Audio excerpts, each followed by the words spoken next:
الحمد لله رب العالمين والعاقبة للمتقين والصلاة والسلام على سيد المرسلين محمد الأمين وعلى آله وصحبه أجمعين أما بعد قال الله تبارك وتعالى في القرآن المجيد أعوذ بالله من الشيطان الرجيم بسم الله الرحمن الرحيم وإذ قال لقمان لابنه وهو يعظه يا بني لا تشرك بالله إن الشرك لظلم عظيم۔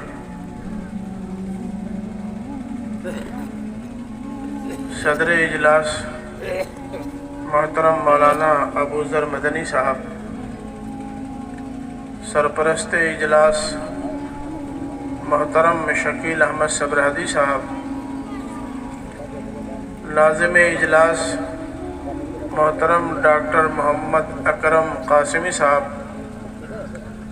حضرات علماء کرام اور دیگر حاضرین جلسہ،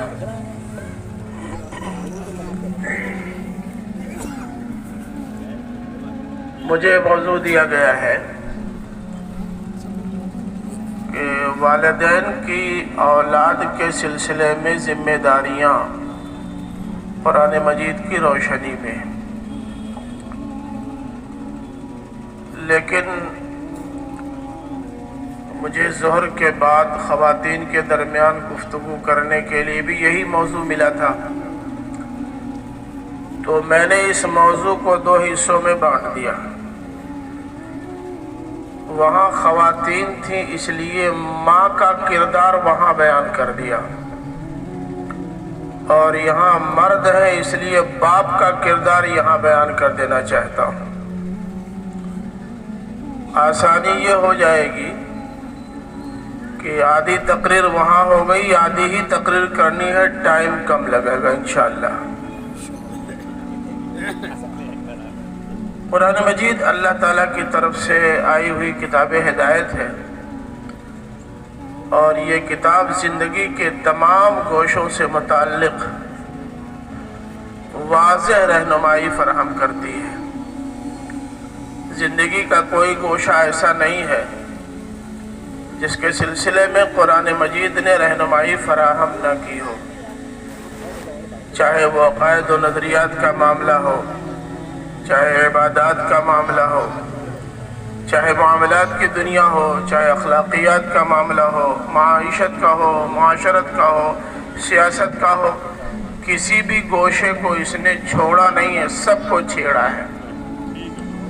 بس فرق صرف اتنا ہے کہ قرآن مجید نے بعض امور و مسائل کو تو خود بڑی تفصیل کے ساتھ بیان کر دیا ہے، اور بعض کو اجمال کے ساتھ بیان کیا ہے، اور اس کی تفصیل جناب محمد رسول اللہ صلی اللہ علیہ وسلم پر چھوڑ دی ہے۔ اسی لیے آپ دیکھتے ہیں کہ قرآن مجید میں جو احکام و ہدایات بہت واضح طور سے بیان نہیں ہوئے ہیں، نبی کریم صلی اللہ علیہ وسلم نے ان کی تفصیلات بہت واضح انداز میں قولاً اور عملاً پیش کر دی ہیں۔ تو اب ہم کو دیکھنا ہے کہ اللہ تعالیٰ ہم سے کیا چاہتا ہے۔ پہلے ہم اللہ کی کتاب قرآن مجید کو دیکھیں گے، جو تفصیلات مل جائے گی لے لیں گے، جہاں ہم کو ابہام یا اجمال نظر آئے گا نبی کریم صلی اللہ علیہ وسلم کے پاس جائیں گے، کیونکہ وہاں جائے بغیر چارہ نہیں۔ صرف قرآن مجید سارے پہلوؤں کا احاطہ نہیں کرتا تفصیلات کے ساتھ، اس لیے اللہ اور اس کے رسول، جس کو خود اللہ تعالیٰ نے اسی کام کے لیے بھیجا تھا، لِتُبَيِّنَ لِلنَّاسِ، اے نبی یہ کتاب ہم تم کو دے رہے ہیں، جاؤ اور اس کتاب کو کھول کھول کر لوگوں کو بیان کر دو، بتا دو، قول سے بھی تبیین کر دو اور عمل سے بھی تبیین کر دو، تاکہ بات بالکل کھل جائے، مبرہن ہو جائے۔ اب ظاہر ہے کہ اس کے سارے موضوعات پہ نہ گفتگو کرنی ہے، نہ وہ میرا موضوع ہے، لیکن اسی قرآن مجید میں اللہ تعالیٰ نے ایک باپ کا ذکر کیا ہے اور بتایا ہے کہ دیکھو وہ باپ اپنی اولاد کی تربیت کس طرح کر رہا تھا، تم بھی سن لو، سمجھ لو، اور اپنی اولاد کی تربیت تم بھی اسی طرح کرنا۔ قرآن مجید میں جو قصے بیان ہوئے ہیں یا شخصیات کے جو کردار بیان ہوئے ہیں، وہ قصہ سنانے کے لیے اور کسی کی سیرت بیان کرنے کے لیے نہیں ہے۔ ان تمام قصوں کے پیچھے درس ہے، معلومات ہے، اور ان شخصیات کے کردار کے بیان میں بھی ہمارے لیے کوئی نہ کوئی درس موجود ہے۔ تو گفتگو پھیلانے کے بجائے بس اس ایک باپ کا حوالہ دے کر کے گفتگو مکمل انشاءاللہ کر دوں گا۔ باپ کا نام ہے لقمان۔ اللہ تعالیٰ نے کہا کہ جتنے باپ بیٹھے ہوئے ہیں اس وقت سبرہت کے جلسے میں وہ سن لیں کہ ایک باپ تھے لقمان، انہوں نے اپنے بیٹے سے کہا اور وہ ان کو نصیحت کر رہے تھے، تلقین کر رہے تھے کہ بیٹا تم کو کس طرح کی زندگی گزارنی ہے، کیسے رہنا ہے۔ ایک باپ اپنے بیٹے کو کس طرح کا انسان بنانا چاہتا ہے، اس کے لیے ایک بہترین آئینہ ہے۔ سب سے پہلی بات جو اس باپ نے اپنے بیٹے سے کہی وہ یہ تھی کہ یا بنی لا تشرک باللہ ان الشرک لظلم عظیم۔ میرے بیٹے اسلوب ملاحظہ کیجئے، ببوا، کھدروا، کھلگوا، یہ اسلوب نہیں تھا۔ آپ اسلوب ملاحظہ کیجئے، یا بنیا، ابنی اور بنیا میں بڑا فرق ہے۔ اے میرے پیارے بیٹے، ببوا، دلروا، یہ ہے اسلوب باپ کا۔ جب باپ بیٹے سے اس اسلوب میں گفتگو کرتا ہے تو بیٹے کے اندر لپت پیدا ہو جاتی ہے باپ کی طرف، اور پھر باپ جو سنانا چاہتا ہے بیٹا دل کے کان سے سنتا ہے۔ ہمارے اپنے سماج میں بیٹوں کو کوئی تعلیم دینی ہوتی ہے، کوئی تلقین کرنی ہوتی ہے، بیٹوں کو بلانا ہوتا ہے، بیٹوں کو کوئی کام سونپنا ہوتا ہے، تو پہلے انتہائی کھردرا اور خشونت بھرا لہجہ اختیار کرتے ہیں۔ بیٹے کو بلاتے وقت ہی ہم یہ اپنے الفاظ اور جملوں سے دکھا دیتے ہیں کہ ہم تم کو ایک کام کے لیے بلا رہے ہیں، ہماری ضرورت ہے، اپنی ضرورت کی تکمیل کے لیے بلا رہے ہیں، بیٹے کو نہیں بلا رہے ہیں۔ باپ نے کہا یا بنیا، میرے پیارے بیٹے، ببوا، لا تشرک باللہ، اللہ کے ساتھ کسی کو شریک مت کرنا۔ یہ شرکت صرف ذات میں شرکت نہیں ہے، صفات میں بھی شرکت ہے۔ ایک آدمی اللہ کے علاوہ کسی کو خدا نہ مانے لیکن کام سارا وہ کرے کہ جو اللہ تعالیٰ کے لیے خاص تھا اسے دوسروں میں بھی بانٹ دے، تو یہ نہیں کہا جائے گا کہ یہ شرک نہیں ہے، یہ توحید ہے۔ مثلا ہمارے ہاں ہمارے مسلمان بھائی الحمدللہ دعوے کی حد تک بہت پکے موحد ہیں۔ کوئی مسلمان آپ کو پوری دنیا میں ایسا نہیں ملے گا جو یہ نہ کہتا ہو کہ ہم پکے موحد ہیں، لیکن توحید کا حال یہ ہے کہ اولاد پیدا نہیں ہو رہی ہے، علاج تمام تر کیا، بعض کمزور عقیدے کے رہنماؤں نے رہنمائی فراہم کر دی کہ بھئی دیکھو کبھی تمہارے اندر نہیں ہے اور نہ تمہاری بیوی کے اندر ہے، اولاد پیدا کرنے کی صلاحیت ہے لیکن کچھ اوپری ہے۔ ابھی آج ہی ایک صاحب نے مجھ سے پوچھا کہ مولانا چیک اپ میں نے کروا لیا اپنا بھی اور بیوی کا، اب لکھنؤ جانے کے بعد ایک ڈاکٹر نے بڑے دھیرے سے میرے کان میں کہا کہ جناب اب آپ علاج کا چکر چھوڑ دیجئے، کچھ اوپری ہے۔ انہوں نے مجھ سے کہا کہ دیکھیں میرے عقیدے توحید میں کوئی خلل نہیں، الحمدللہ میں بہت پکا موحد ہوں، لیکن ڈاکٹر کہہ رہا ہے کہ کچھ اندر ہی نہیں اوپر ہی ہے، تو اب کیا کروں؟ تو میں نے کہا تب کیا کرنا ہے؟ انہوں نے کہا کوئی آدمی ایسا ہو جو اس سلسلے میں ہماری مدد کر سکے، تو آپ اس سلسلے میں کچھ ہماری رہنمائی تھوڑی سی فرمائیے۔ میں نے کہا میرے علم میں ایسا کوئی آدمی دنیا میں نہیں ہے، اللہ تعالیٰ کے فیصلے کو کوئی بدلنے والا نہیں۔ اس طرح نامعلوم کتنے یہ مسلمان شرک سے بیزاری کا اعلان کرنے اور توحید کا ڈھنڈورا دن رات پیٹنے کے باوجود اس طرح کی مصیبتوں میں گرفتار ہوتے ہیں، تو اللہ کو چھوڑ کے غیر اللہ کے در پہ جبہہ سائی کرتے ہیں، اور وہاں جانے کے بعد اگر اللہ تعالیٰ امتحاناً ان کی مراد پوری کر دے، مراد پوری کرتا ہے اللہ تعالیٰ، وہ نہیں کرتے جہاں جاتے ہیں، اگر مراد پوری ہو جائے تو بڑے فخر سے آتے ہیں اور کہتے ہیں کہ ہم فلاں صاحب کے ہاں گئے تھے، ہماری مراد پوری ہو گئی۔ اور اگر خدا نخواستہ اللہ تعالیٰ کو منظور یہی ہے کہ ان کی یہ مراد عمر بھر پوری نہ ہو، یعنی ان کے حصے میں اولاد نہیں لکھی ہے، اور تمام تر کوششوں کے باوجود واپس نامراد آ جاتے ہیں، تو بڑی سادگی کے ساتھ کہتے ہیں اللہ کی یہی مرضی ہے، کیا کریں؟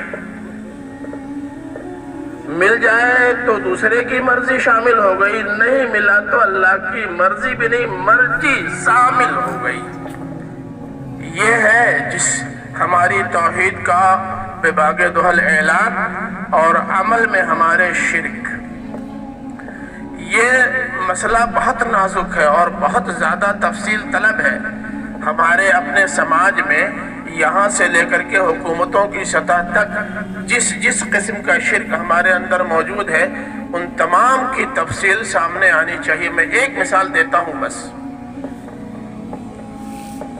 قرآن مجید میں لکھا ہے ان الذین قالوا ربنا اللہ ثم استقاموا تتنزل علیہم الملائکۃ الا تخافوا ولا تحزنوا وابشروا بالجنۃ التي کنتم توعدون۔ جن لوگوں نے کہا ہمارا رب اللہ ہے، رب تو آپ سب جانتے ہیں رب کسے کہتے ہیں، رب پالنہار کو کہتے ہیں، رب مسائل حل کرنے والے کو کہتے ہیں، رب وسائل فراہم کرنے والے کو کہتے ہیں، رب اتھارٹی اور انچارج کو کہتے ہیں، ان سب کو رب کہا جاتا ہے۔ حضرت امام احمد ابن حنبل رحمۃ اللہ علیہ کے سلسلے میں ہمارے علماء نے لکھا ہے کہ ہوا رب البیت فی الحدیث، وہ حدیث کی دنیا کے رب البیت ہے۔ یہ بھی کہا جاتا ہے کہ رب البیت اعلم بما فی، گھر میں کیا ہے گھر کا مالک زیادہ بہتر جانتا ہے۔ تو جب ہم اللہ تعالیٰ کو رب نہ مان لیں، پالنہار بھی مان لیں، اتھارٹی اور انچارج مان لیں، مسائل حل کرنے والا مان لیں، وسائل فراہم کرنے والا مان لیں، یعنی تمام پاورز کا مرکز اللہ تعالیٰ کی ذات کو مان لیں، تو بس اللہ تعالیٰ نے جنت کی خوشخبری دی ہے اور درمیان کی ساری رکاوٹوں کو دور کرنے کا وعدہ کر لیا ہے۔ لیکن کیا ایسا نہیں ہوتا کہ بعض حکومتیں بعض مسلم حکومتوں سے کہہ دیتی ہیں کہ اگر تم نے ہماری خواہش کی تکمیل نہیں کی تو ہم معاشی ناکہ بندی کر دیں گے، بھوکوں مر جاؤ گے۔ اور ہم الحمدللہ یہ موحدین، توحید کے علم بردار اور توحید پر مبنی حکومتیں چلانے والے لوگ بڑی آسانی کے ساتھ کہہ دیتے ہیں سرکار عالی وقار، ہم آپ کی خدمت اقدس میں حاضر ہیں، آپ جو فرمائیں۔ یہ بھی شرک ہے، یہ بھی شرک ہے۔ اس کو شرک کا دائرہ بہت وسیع ہے۔ تو اللہ کے اس بندے نے جس کا حوالہ اللہ تعالیٰ نے دیا ہے، لقمان نے یہ کہا کہ یا بنی لا تشرک باللہ، میرے بیٹے، پیارے بیٹے، اللہ کے ساتھ کسی کو شریک مت کرنا، شرک بہت بڑا ظلم ہے۔ حضرت ابراہیم علیہ السلام اور حضرت یعقوب علیہ السلام نے اپنی اولاد کو تھوڑا دوسرے لفظوں میں اسی بات کی تعلیم دی۔ وَوَصَّى بِهَا إِبْرَاهِيمُ بَنِيهِ ويعقوب یا بنی ان اللہ اصطفى لكم الدین فلا تموتن الا وانتم مسلمون. یہ بات حضرت ابراہیم نے بھی کہی اور حضرت یعقوب نے بھی کن سے؟ اپنے بیٹوں سے کہی. کیا کہا؟ انہوں نے کہا کہ دیکھو اللہ تعالیٰ نے اپنے دین کے لیے تمہارا انتخاب کر لیا ہے، اب تمہیں دین کا کام کرنا ہے، اور دین کا کام اس کے بغیر ممکن نہیں کہ تم اللہ کے پرتے آتم سمرپن کر دو، اللہ کے آگے اپنے آپ کو پیش کر دو. اللہ تعالیٰ جو کہے وہ کرنا ہے، جس سے روکے اس سے رک جانا ہے. جس طرح کی زندگی گزارنے کی تعلیم و تلقین کرے اسی طرح کی زندگی گزارنی ہے، اور جس طرح کی زندگی سے روک دے نفع ہو یا نقصان رک جانا ہے. جس ابراہیم نے یہ بات کہی ہے اس نے اپنی زندگی سے اس کو کر کے دکھا بھی دیا ہے. آپ کو معلوم ہوگا کہ حضرت ابراہیم علیہ السلام سے اللہ تعالیٰ نے کہا اس وقت جب ان کے ہاں بیٹا پیدا ہو گیا تھا، حضرت اسماعیل. تورات کے بیانات کو اگر صحیح مان لیں تو جس وقت حضرت اسماعیل پیدا ہوئے اس وقت حضرت ابراہیم کی عمر 85 سال تھی، اور ان کی بیوی حضرت حاجرہ کی عمر 55 سال تھی. اگر وہ اس کا بیان صحیح ہے تو 55 سال کی عورت فتنوں سے خالی نہیں ہوتی. اس عمر کی عورت کی عزت و ناموس پر حملہ کیا جا سکتا ہے، یہ عمر ایسی ہوتی ہے. لیکن اللہ تعالیٰ نے کہا کہ اے ابراہیم اپنے اس بیٹے کو اور اپنی اس بیوی کو، بیٹا وہ جو دودھ پی رہا ہے اور بیوی وہ جس کی عزت کو خطرہ ہے، لے جاؤ بے آب و گیا سرزمین میں پہاڑیوں کے پیچھے، وہاں چھوڑ دو جہاں سے لوگوں کی آمد و رفت ہوتی ہے. وہ گزرگاہ تھی کئی ملکوں کی، وہاں چھوڑ دو. حضرت ابراہیم نے نہیں کہا کہ اے اللہ ارے میری بیوی کی عزت کو خطرہ ہوگا اور اس بچے کا کیا ہوگا، کتنا یہاں سے غلہ لے کے جائیں گے کہ بیوی کھاتی رہے گی دودھ دیتی رہے گی. ایک بار بھی نہیں کہا. انہوں نے کہا ٹھیک ہے اے اللہ تیرا حکم ہے تو میں لے کے جاتا ہوں. اور وہاں بیوی بچے کو جب چھوڑا آنے لگے تو بیوی نے کہا کس کے سہارے آپ چھوڑ کے جا رہے ہیں؟ کہا میں نہیں معلوم کس کے سہارے. اللہ تعالیٰ نے کہا چھوڑ دو، ہم نے چھوڑ دیا. بیوی نے کہا اللہ تعالیٰ نے کہا ہے تب آپ جائیے بنداس، مجھے کوئی ٹینشن نہیں ہے. یہ ہے اللہ تعالیٰ پر اعتماد، یہ ہے وہ بھروسہ جس کو اسلام سے تعبیر کیا گیا ہے. تو باپ نے صرف تلقین ہی نہیں کی، نصیحت ہی نہیں کی، بلکہ کر کے بھی دکھا دیا. ہمارا معاملہ تھوڑا سا مختلف ہے حضرت ابراہیم اور حضرت لقمان سے. مختلف یوں ہے کہ میں ایک واقعہ بتاؤں، غالباً میں نے مولانا ابو ذر مدنی صاحب سے کبھی ذکر بھی کیا تھا. ہمارے ایک جاننے والے تھے، ایک بار ملے تو کہنے لگے کہ مولانا ہمیں آپ لوگوں سے بڑی شکایت ہے. میں نے کہا بڑی شکایتیں کیجئے، بڑی شکایت کرنے سے کیا ہوگا، ہم تو شکایت سننے کے لیے پیدا ہی ہوئے ہیں، مدرسے والے صرف شکایت سننے کے لیے پیدا ہوئے ہیں. صرف شکایتیں جو اب تک ملی ہیں ہم لوگوں کو گنائے تو بھی ٹائم ختم ہو جائے گا. بس ایک شکایت. میں نے کہا جی فرمائیے. کہنے لگے کہ مولانا یہ نماز نہیں پڑھتا. تو میں نے کہا اچھا لیکن مدرسے میں تو یہ 5 وقتہ نماز پڑھتا ہے، فجر میں بھی حاضر رہتا ہے، کہانی ایک ٹائم نماز نہیں پڑھتا. میں نے کہا کہ آپ جاتے ہیں مسجد تو اس کو ساتھ میں لے نہیں جاتے؟ میں تو نہیں پہنچ پاتا. میں نے کہا کیوں کوئی پریشان؟ ارے بس اب عمر ہو گئی ہے، تھوڑا کاروبار رہتے ہیں، کچھ لوگ آ کے بیٹھ جاتے ہیں.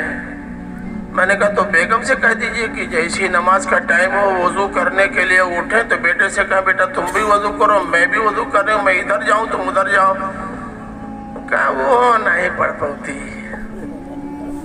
میں نے کہا جب گھر میں کوئی نماز نہیں پڑھتا تو یہ فرشتہ مفتی شہنواز صاحب والا فرشتہ اس گھر میں آئے گا تو فرشتہ رہ جائے گا یا شیطان ہو جائے گا؟ ہم لوگ سب نماز پڑھتے ہیں، اس لیے وہ وہاں نماز پڑھتا ہے، یہاں کوئی نماز نہیں پڑھتا۔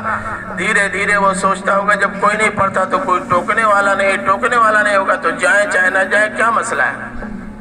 تو ہم نے کہا پہلے آپ شروع کیجئے پھر شکایت کیجئے، سمجھ میں آئے گا۔ ابھی 2 سال پہلے میں گیا تھا، اتفاق سے ملاقات ہوئی، تو ملاقات مسجد ہی میں ہی، وہ بھی تھے، ان کا بیٹا بھی تھا اور بیٹے کا بیٹا بھی تھا، 4 سال کا یا 4.5 سال کا رہا ہوگا۔ انہوں نے تعارف کرایا کہ یہ میرا پوتا ہے۔ میں نے کہا آپ کا پوتا تو آپ کے بیٹے سے زیادہ دیندار ہے۔ کہنے نہیں میرا بیٹا بھی الحمدللہ دیندار ہے۔ میں نے کہا یہ دیندار کب سے ہوا؟ اسی کی شکایت تو آپ کر رہے تھے۔ مجھے لگتا ہے جب سے آپ دیندار ہو گئے تب سے آپ کا بیٹا بھی دیندار ہو گیا، پھر پوتا بھی دیندار ہو گیا، وہ نہیں ہونا ہے۔ تو اصل میں جب ہم صرف خواہش کریں گے، خواب دیکھیں گے اور لوگوں کے سامنے گفتگو کریں گے، اپنا عملی نمونہ پیش نہیں کریں گے تو ہماری ان تقریروں کا کوئی اثر نہیں پڑے گا۔ اب آپ بتائیں، میں کہوں کہ گالی دینا غلط ہے اور ابھی کوئی فون آ جائے اور میں گالی دے کر کے اس کو ڈانٹ دوں، آپ کیا میری بات کا اثر لیں گے؟ تو جب آدمی حضرت لقمان یا جن کا تذکرہ قرآن مجید میں اللہ تعالیٰ نے کیا ہے، وہ سب ایسے باپ تھے جن باپوں نے کہا بھی اور کیا بھی، وہ کہتے بھی تھے اور کرتے بھی تھے۔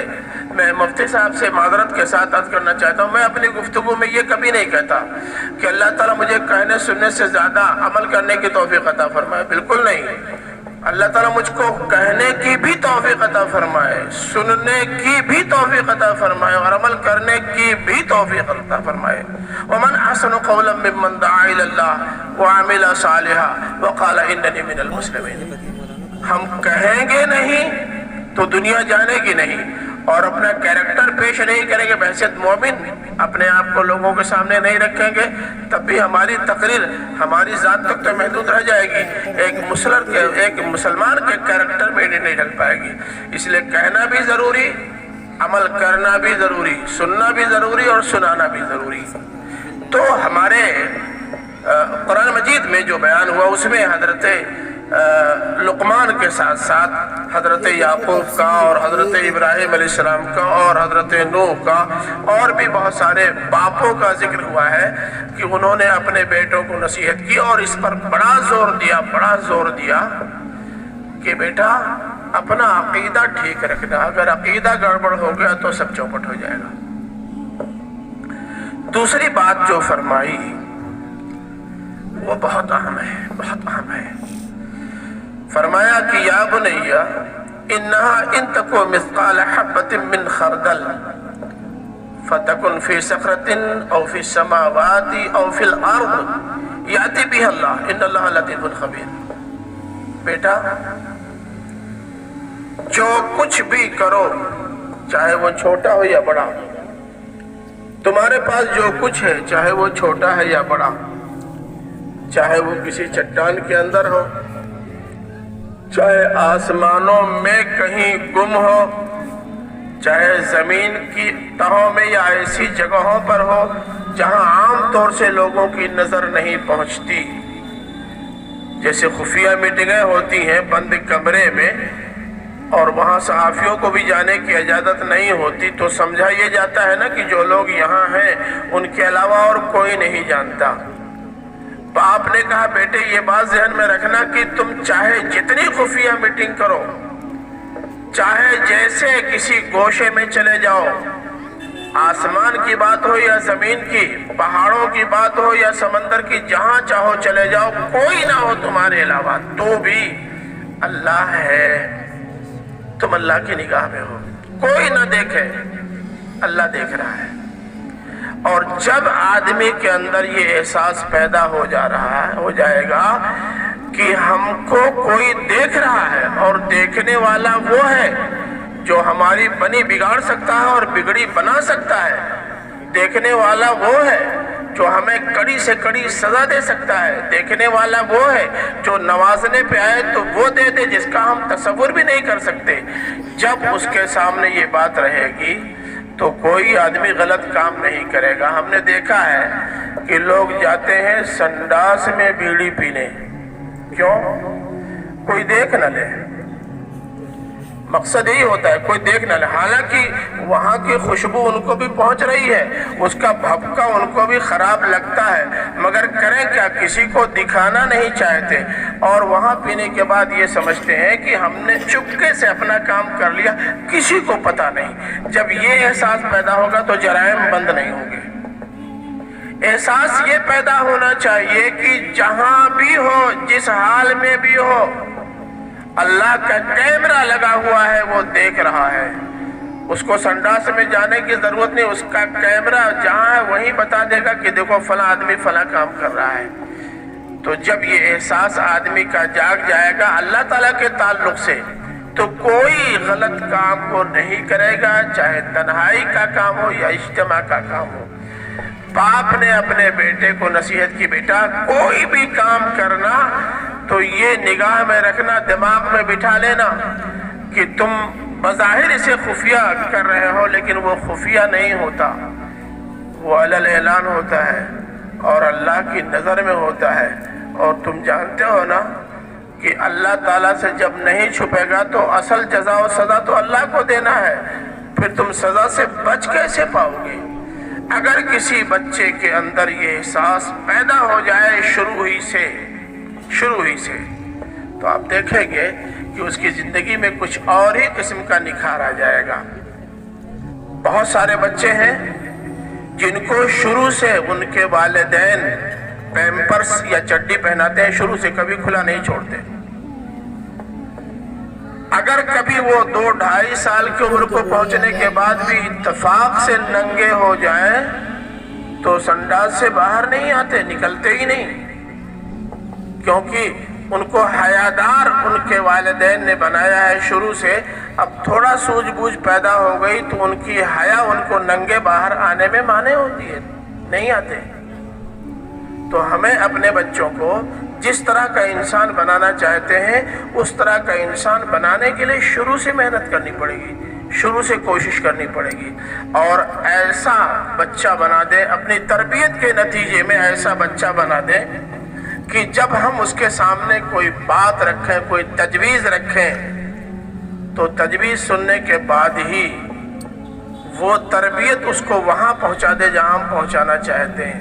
آپ کو پتہ ہے حضرت ابراہیم علیہ السلام کے بیٹے حضرت اسماعیل علیہ السلام ابھی بچے تھے، چھوٹے سے بچے تھے، بڑے نہیں تھے۔ اللہ تعالیٰ نے جب بیٹے کو ذبح کرنے کا حکم دیا تو باپ نے اپنے بیٹے سے کہا، یا بنیا انی ارا فی المنام انی اذبحک فانظر ماذا تری، بیٹا میں خواب میں دیکھ رہا ہوں کہ تم کو ذبح کر رہا ہوں، کیا خیال ہے؟ تربیت اتنی اچھی اور اتنی شاندار ہوئی کہ وہ چھوٹا سا بچہ کہہ رہا ہے کہ یا ابت افعل ما تؤمر ستجدنی انشاءاللہ من الصابرین۔ ابا آپ تو پیغمبر ہیں، پیغمبر کا خواب عام خواب تو ہوتا نہیں، اس کا مطلب یہ ہے کہ اللہ تعالیٰ نے آپ سے میری قربانی مانگی ہے، دے دیجئے، میں چوں چرا نہیں کروں گا۔ چھوٹا سا بچہ ہے، چوں چرا نہیں کروں گا۔ یہ ہوتی ہے بچے کی تربیت شروع سے کرنے کی۔ جب شروع سے بچے کی تربیت کرتے ہیں تو ایسے لڑکے، اسماعیل جیسے لڑکے پیدا ہوتے ہیں۔ میں وہاں خواتین میں بھی کہہ چکا ہوں، آپ کسی خوش فہمی میں نہ پڑ جائیں، اپنا کام مت چھوڑیے گا، کیونکہ یہاں تو مجھے آپ ہی کا کام بیان کرنا ہے، لیکن ہماری مائیں بہنیں اور بیٹیاں اپنا کردار کبھی فراموش نہ کریں۔ بچوں کی تربیت میں بنیادی کردار خواتین کا ہوتا ہے، لیکن خواتین آپ کے انڈر میں ہے، اس لیے آپ ان سے کام لیجئے۔ ہمارے ناظم ڈاکٹر عتیق صاحب اگر کام نہیں لیں گے اپنے اساتذہ سے اور اپنے ماتحت ذمہ داروں سے تو کام نہیں ہوگا، کام تو انہی کو لینا پڑے گا۔ اس لیے کام آپ کو لینا ہے، اگر آپ کام لے سکتے ہیں تو آپ کے گھر کے یہ کل پرزے آپ کے حسن ظن کے مطابق چلیں گے اور وہ آپ کے خواب کی تعبیر فراہم کریں گے۔ اور اگر آپ خود اپنی ذمہ داری بھول جائیں گے، آپ قوام ہیں، قوامیت آپ کی ذمہ داری ہے، آپ اس کو بھولیے نہیں، سمجھیے اس کو، اور اگر آپ اس کو سمجھنے کی کوشش نہیں کریں گے تو اپنا نہیں آپ جس منصب پر فائز کیے گئے ہیں اس منصب کو داغدار کریں گے، اپنے کو داغدار نہیں کریں گے۔ تیسری بات باپ نے بیٹے سے کہی، یا بنیا اقم الصلاۃ۔ آپ سب جانتے ہیں یہاں بیشتر لوگ پڑھے لکھے ہیں، اور سبرات جیسی گاؤں میں یا وہاں کے جلسے میں کھڑا ہوں، سبرات تو بڑا پڑھا لکھا گاؤں، بہت پرانے زمانے سے ہے۔ اب تو علماء کی بھی ایک بڑی کھیپ یہاں موجود ہے، ماشاءاللہ ہمارے سامنے بھی علماء کی ایک بڑی جماعت موجود ہے۔ آپ جانتے ہیں عربی میں نماز پڑھنے کے لیے دو لفظ، ایک تسلیہ ہے اور ایک اقامت صلاۃ ہے۔ تسلیہ میں خالی نماز پڑھنے کی بات کہی ہے، لیکن جب اقامت صلاۃ کی بات ہوتی ہے تو نماز کی طرح پڑھنے اور پورے اہتمام کے ساتھ پڑھنے کے لیے آتا ہے۔ باپ نے بیٹے سے کہا، بیٹا صرف نماز نہ پڑھو، نماز کا اہتمام کرو۔ نماز کے اہتمام کا کیا مطلب؟ خشوع خضوع کے ساتھ نماز پڑھو، اس طرح نماز پڑھو۔ نبی کریم صلی اللہ علیہ وسلم نے فرمایا کہ جب تم نماز پڑھو تو ایسا لگے کہ تم اللہ کو دیکھ رہے ہو، اور اگر یہ احساس جاگ نہ سکے، اتنے اعلیٰ درجے کا ایمان نہ ہو، تو اے نمازی کم از کم اتنا تو احساس کر لے کہ اللہ تجھے دیکھ رہا ہے۔ اقامت صلاۃ کا مطلب یہ ہے کہ جی میں آیا تو وضو کیا، نہیں جی میں آیا تو وضو نہیں کیا، نماز پڑھی۔ اقامت صلاۃ نہیں ہے۔ نماز تو پڑھتے ہیں لیکن جماعت کا اہتمام نہیں ہے، یہ اقامت صلاۃ نہیں ہے۔ نماز آپ مدرسے میں ہیں، تعلیمی اداروں میں ہیں، علماء کے ساتھ ہیں تو بڑے اہتمام کے ساتھ پڑھ رہے ہیں، اور اگر آپ الگ ہو گئے تو نماز کا کوئی آپ کے پاس اہتمام نہیں ہے، یہ اقامت صلاۃ نہیں ہے۔ تو بیٹا نماز کا اہتمام کرنا، باجماعت نماز ادا کرنا، ٹائم سے نماز ادا کرنا، دل کی خشوع خضوع کے ساتھ نماز ادا کرنا، باقاعدہ وضو کر کے نماز ادا کرنا، پاکی حاصل کر کے نماز ادا کرنا، اور نماز اس طرح پڑھو کہ تم رب کے سامنے کھڑے ہو اور اس کو دکھا رہے ہو جس سے کچھ پانا ہے۔ یہ ہے اقم الصلاۃ۔ بیٹے نماز کا اہتمام کرنا۔ میں جاننا چاہتا ہوں کہ ہمارے باپوں میں سے کتنے لوگ ہیں جو اپنے بیٹے کو اقامت صلاۃ کی تلقین کرتے ہیں؟ کریں گے کیسے کریں؟ سب سے بعد میں الحمدللہ پہنچتے ہیں اور سب سے پہلے نکل آتے ہیں۔ ہمارے استاد مولانا مشتاق صاحب تھے، ایک بار ڈانٹنے لگے، کوئی بدر الدین یہاں ہوں گے تو مجھے معاف کریں گے، میں ان کی بات نقل کر رہا ہوں۔ وہ بہت جلدی نماز پڑھتے تھے، فٹافٹ اٹھتے بیٹھتے تھے۔ ایک دن وہ ابھی مولانا تسبیح پڑھ رہے تھے، تب تک یہ سنت پڑھ کر کے نکلنے لگے، کہا کرے بدر ہوا۔ مولانا مشتاق صاحب یہیں رہ چکے ہیں اس راٹا میں، کہا کرے بدر ہوا، اللہ میں سے جھگڑا کر رہے کہ نماز پڑھتے رہے۔ اب اگر آپ اپنے بچوں کے سامنے ٹھونگے مارنے والا اسلوب اختیار کریں گے تو کیسے اپنے بچے کو نماز کے اقامت کی تعلیم دے سکیں گے؟ ممکن نہیں ہے۔ آپ کو دیکھ کر کے نمازوں کی خاص کیفیت پیدا ہو جائے۔ ہمارے پرتاپ گڑھ کے ایک دوست ہیں مولانا کوثر قاسمی صاحب، ادھر آتے رہتے ہیں۔ ایک بار مجھے بتا کر لے کہ ہمارے مولانا ابو الفیض اصلاحی مدنی صاحب کی ایک ادا نے مجھے اس قدر متاثر کیا کہ میں ان کا مرید ہو گیا۔ میں نے کہا کیا؟ کہنے لگے ان کی نماز کو دیکھ کر نماز سے مجھے دلچسپی پیدا ہو گئی۔ یہ معمولی بات نہیں ہے۔ تو اقامت صلاۃ کی تلقین کرنے والا اقامت صلاۃ کا عملی نمونہ فراہم کرے، اور جب عملی نمونہ فراہم کرے گا تو بیٹا آپ کی بات اور آپ کا عمل دونوں کو سامنے رکھ کر کے کہے گا اننی من المسلمین، تب یہ کیفیت پیدا ہوگی، ورنہ نہیں۔ باپ نے ایک نصیحت اور کی، مولانا جب چاہیں گے لوگ، باپ نے ایک نصیحت اور کی کہ بیٹا وَأَمُرْ بِالْمَعْرُوفِ، معروف کا حکم دینا۔ امر ان کے معنی حکم دینے کی بھی ہوتے ہیں، سجھاؤ دینے کی بھی ہوتے ہیں، کیونکہ جتنے لوگ یہاں بیٹھے ہیں سب حکم دینے کی پوزیشن میں تو ہے نہیں۔ اب ظاہر ہے کہ ایسے بیٹے جو حکم دینے کی پوزیشن میں نہ ہوں تو وہ بیچارے کیا کریں گے؟ تو سجھاؤ دینا بھی اسی میں شامل ہے۔ بیٹا اچھے اور بھلے کام کا حکم دینا، اگر حکم دینے کی پوزیشن میں آ جاؤ تو، لیکن اگر حکم دینے کی پوزیشن میں نہ ہو تب بھی بھلے کاموں کا سجھاؤ دینا، ان کی رہنمائی کرنا. یہ نہیں کہ اچھا کرے چاہے برا کرے، ہم سے کیا مطلب، کوئی اپنے گھر کے ہیں، نہیں، یہ نہیں. ان کو بھلے کاموں اور بھلے کاموں کا حکم دینا ہو یا سجھاؤ دینا ہو ممکن نہیں جب تک معروف سے اس کا تعلق خود مضبوط نہ ہو جائے. تو یہ تلقین باپ نے بیٹے کو کی. دوسرے لفظوں میں باپ نے بیٹے سے کہا کہ بیٹا معروف سے، بھلائیوں سے، نیکیوں سے تمہارا تعلق ہونا چاہیے. تم خود بھی نیکیوں کا پیکر بنو اور دوسروں کے سامنے بھی نیکیوں کی تلقین کرتے رہو. پھر یہ بھی فرمایا وَنْهَا عَنِ الْمُنْكَرِ. دیکھیں امر بالمعروف تو بہت ہو رہا ہے الحمدللہ، ہم سب لوگ کر رہے ہیں، لیکن نہیں عن المنکر نہیں ہو رہا ہے. معاف کیجیے گا، ابھی ہمارے ثاقب صاحب اگر یہاں موجود ہوں تو وہ شہادت دیں گے. ابھی انہوں نے مغرب سے پہلے یہی کہا، انہوں نے کہا بھئی دیکھیے بہت سارے کام غلط ہو رہے ہیں، آپ لوگ تھوڑی سی ہمت اور جرات کر کے غلط کو غلط کہیے. ہم لوگ اتنے بزدل ہیں کہ بھلائی کو تو بھلائی کہیں گے بے باغ دول، جھنڈا لگا کر کے، کتاب لکھ کر کے اور بورڈ چسپا کر کے، لیکن منکر کو غلط کہنے کی ہمت نہیں کرتے عام طور سے. باپ نے بیٹے سے کہا بیٹا صرف بھلائی کی تعلیم دینا اور بھلائی کو فروغ دینا کافی نہیں ہے، برائی کو اور غلط کو روکنا بھی ضروری ہے. اگر روک سکو تو روکو. اور روکنا کیسے ہے؟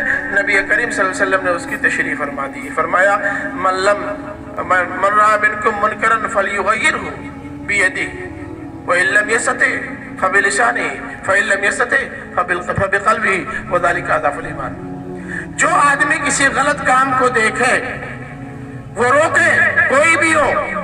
ہم لوگوں کے بچپن میں، ہم لوگوں کی عمر کے جتنے لوگ ہیں، مولانا توفیق صاحب جیسے بزرگ کان پکڑ کر کے گھماتے تھے، نچاتے تھے، غلط کام کرو، کان پکڑ لیتے تھے، چانٹا لگا دیتے تھے، اٹھک بیٹھک کرا لیتے تھے.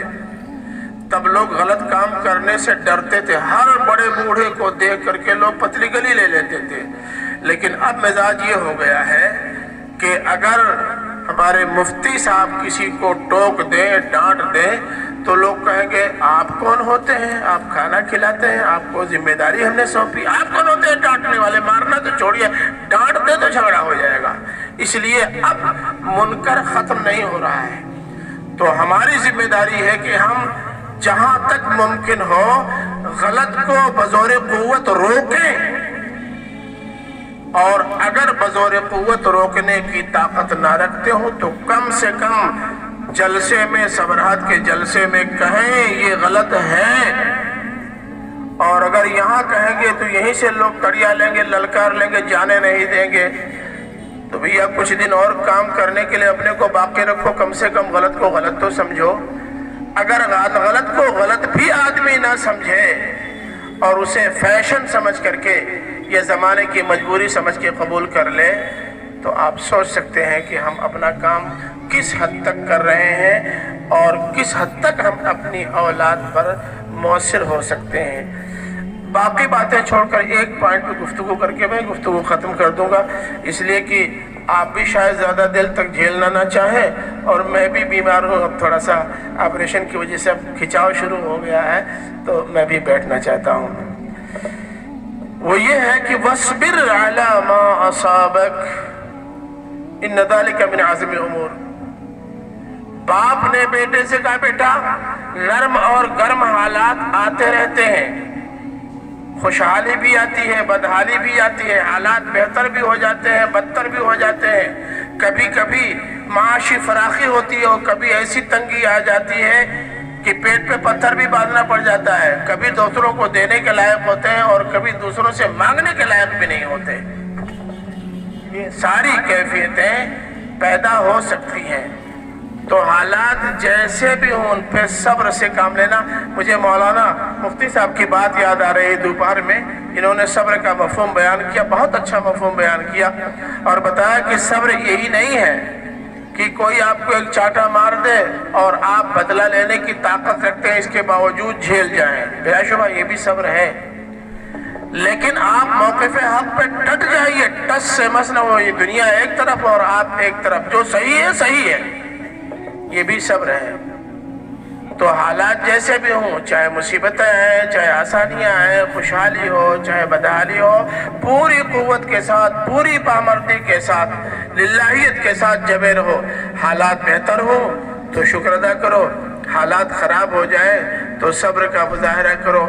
جب تمہارے اندر یہ کیفیت پیدا ہو جائے گی تو کبھی خوشحالی تم کو شیطان نہیں بننے دے گی، اور بدحالی کبھی تمہیں اپنا کپڑا اتارنے پر مجبور نہیں کرے گی۔ بیٹا اس کا خیال رکھنا۔